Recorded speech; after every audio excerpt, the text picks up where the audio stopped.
Welcome to Savvy Business, Life Unscripted with your host, Christina Rivera, where our guests share their wisdom and valuable business tips, empowering our audience to expand their personal potential.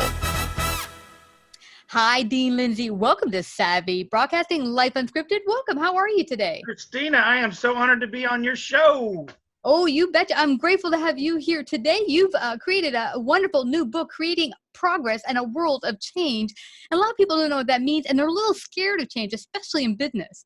And you've done a lot of work with helping companies understanding the importance of internal as well as external customer service. Well, now you talk to me about the importance of bridging change and helping employees realize that being part of that change, connecting them to that change, brings forth the progress you're looking for. So I'm really grateful to have you share that. What helped or prompted you to write this book?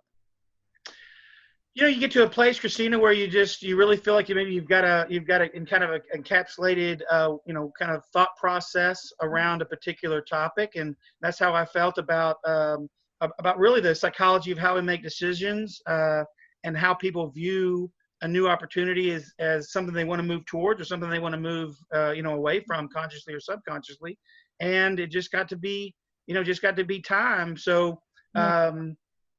We've been working on it for a while and very honored that it now, is in the world.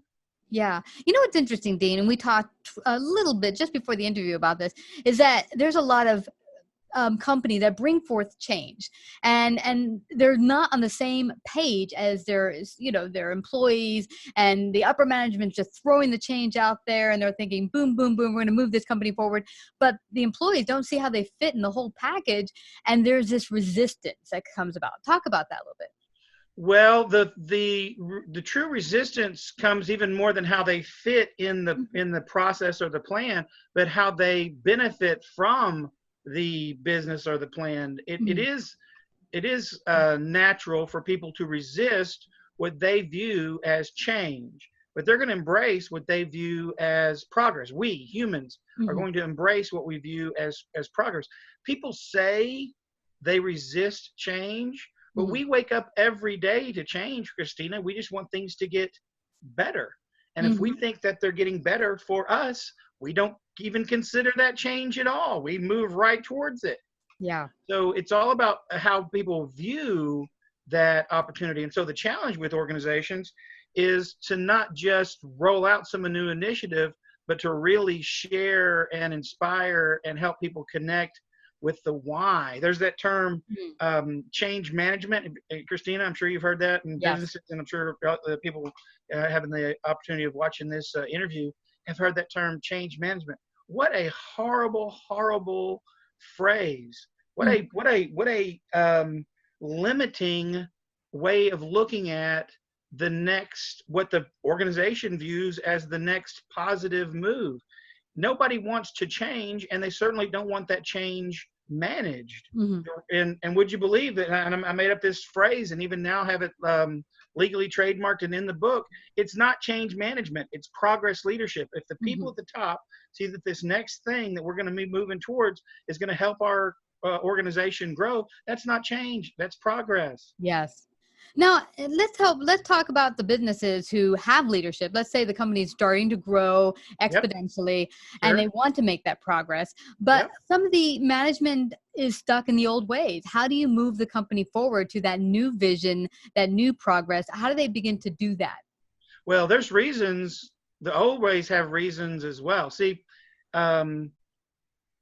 it's not new versus old. It's progress versus change. And it is natural also to not necessarily look at.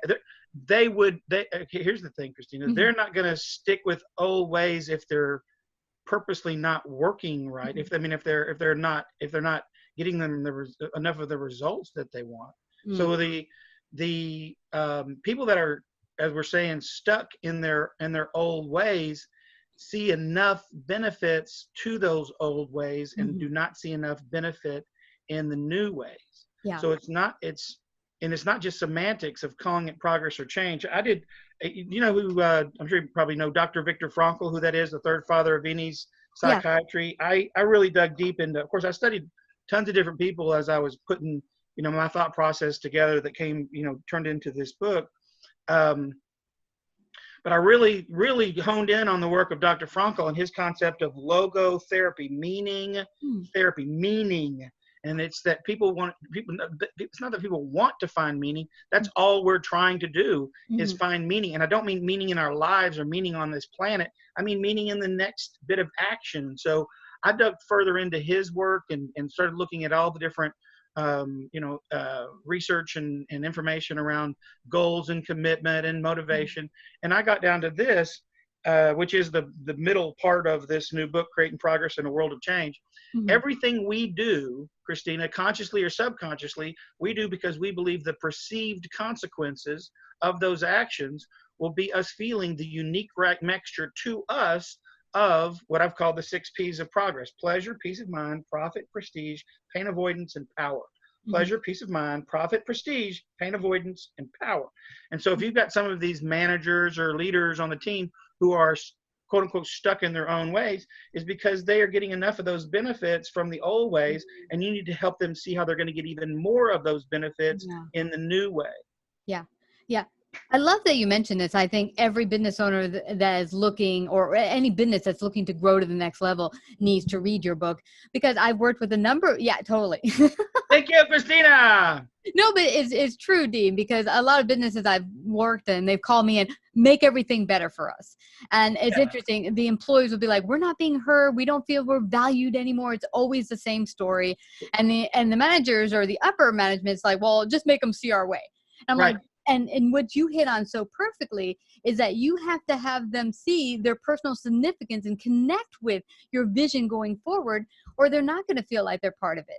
And just forcing them out and getting new people in is not going to fix your problem. Right. They have to see the benefits of the vision. That's different. They have to connect to the personal benefits of that new vision. And the other thing I would say is interesting that you've mentioned the word value. They don't feel valued. Go back to my 6 P's of progress. What does that mean in my vernacular?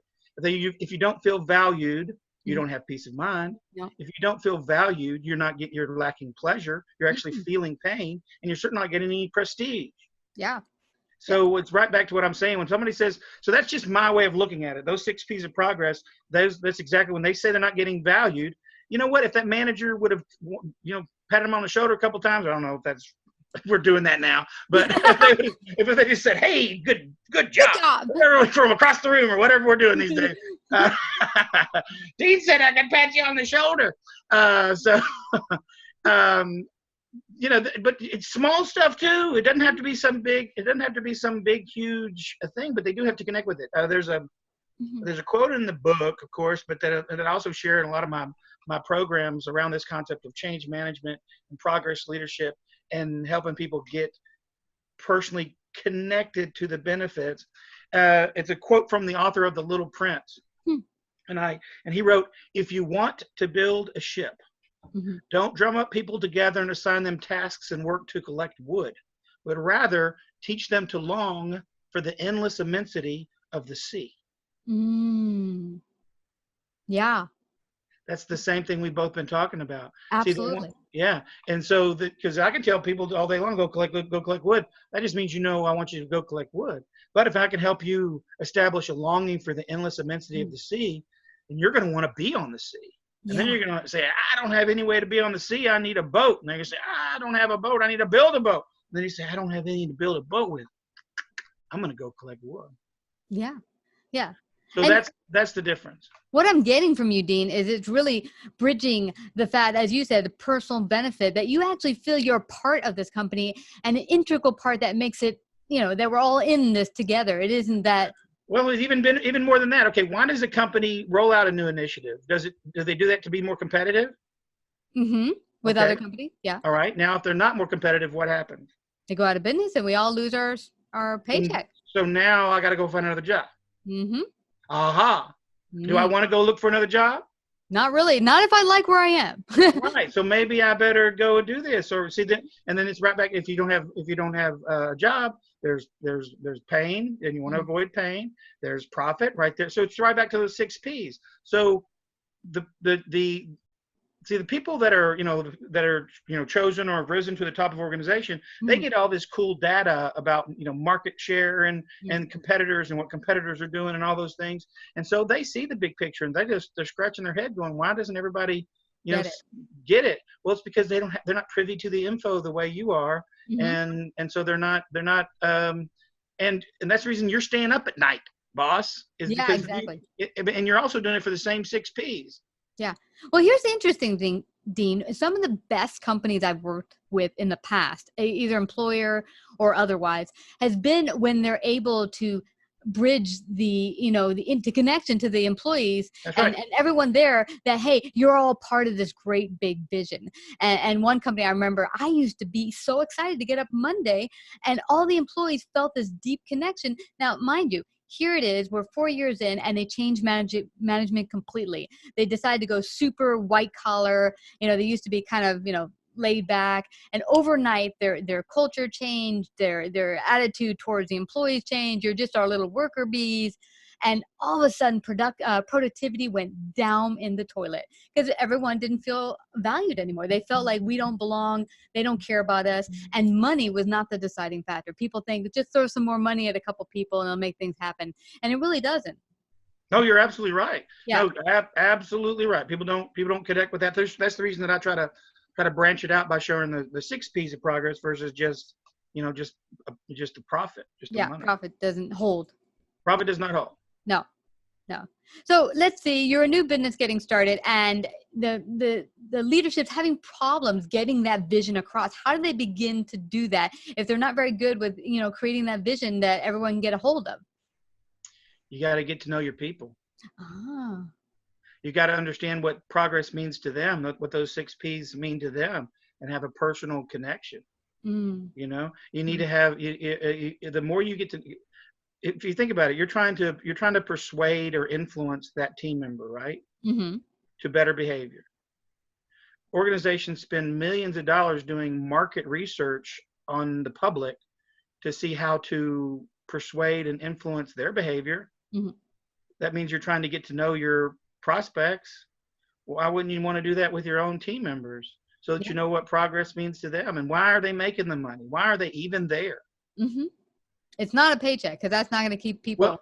It's not the money in the paycheck. It might be the pleasure of knowing that they've able to give their kids new tennis shoes, or the peace of mind are coming for that, or the avoid the pain of not being able to send your kid to college, or if I was a sales manager and I had a sales rep that wanted to buy a boat, I'd be bringing him boat magazines. I'd be taking him to a boat show. Is this the boat you're going to get with the big old money you're going to make from commissions? Yeah, that kind of thing to get them inspired. Right. Yeah, right. Well, Mary Kay, what's the ultimate Mary Kay trophy? I don't know anything about Mary Kay, actually. Oh, no kidding. Pink Cadillac. Do you know you could make enough money in Mary Kay that they give you a pink Cadillac? Oh my gosh, that's awesome. Okay, that's a trophy you can drive around. Yeah. And so as you get to a certain level where it looks like you might be in the running to get a pink Cadillac, you know what Mary Kay does? They send you a poster of a pink Cadillac. What an awesome idea. Yeah. So it's that type of thing, or so it's understanding the emotional aspect of it. I mean, we do it for our customers. We do it for our prospects. Yeah. We know our prospects aren't going to just do it because we say so. We know they need to be influenced and persuaded. There's nothing wrong with influence and persuasion. It's when it turns into manipulation that there's a problem. Yeah, and that's the same thing when it goes to sales. Sales is not evil. It's the same thing. It's sales, customer service, trying to be a leader of your team. All that is influence and persuasion. Yeah, and this ties back, Dean, also to the fact that when you connect with your employees, they're the front people that are in front of your customers. If they don't feel value, guess what they're going to do to your customers? That's going to come right across to the customers, and it's going to be a vicious circle that's going to actually probably plow your business into the ground. Well, customer service reps need to connect with the fact that they're not delivering customer service just for the customer. They benefit from that service as well. That's right. Right? I mean, one of the main reasons we work is so we can go be a customer later in the day. That's right. Yeah, we're all customers. At one point or another, we're all customers. And I mean, if you don't, as soon as you stop serving customers very well, the less amount of time you get to be a customer. That's right. When you're unemployed, you're not going to be doing any shopping. That's right. You're not going to be. That's right. So I mean, that's where this all kind of connects together. So you providing great service is really not even in the end, it's not the customer that benefits from your great service. It's you. That's right. Absolutely. Well, this has been fascinating. I want everyone to go get your book, find out more about you. How can they do that, Dean? DeanLindsay.com. So that's DeanLindsay.com. And the new book, Creating Progress in a World of Change, is on there, as well as Big Fat Goals. And then awesome. I'm very honored to share, Christina, on my homepage, a brand new speaker video, 3 minutes and 52 seconds. It rocks. I'd love for everybody to go check it out. That's right. Absolutely. Everyone go check it out at DeanLindsay.com. I thank you so much, Dean, for coming to share your great wisdom today on Savvy Broadcasting. Thank you. Thank you. If you like this episode, please share. To hear more Savvy episodes and Savvy Biz tips, go to lifeunscriptedradio.com. To become a guest or participate in paid sponsorship, email us at Christina@lifeunscriptedradio.com.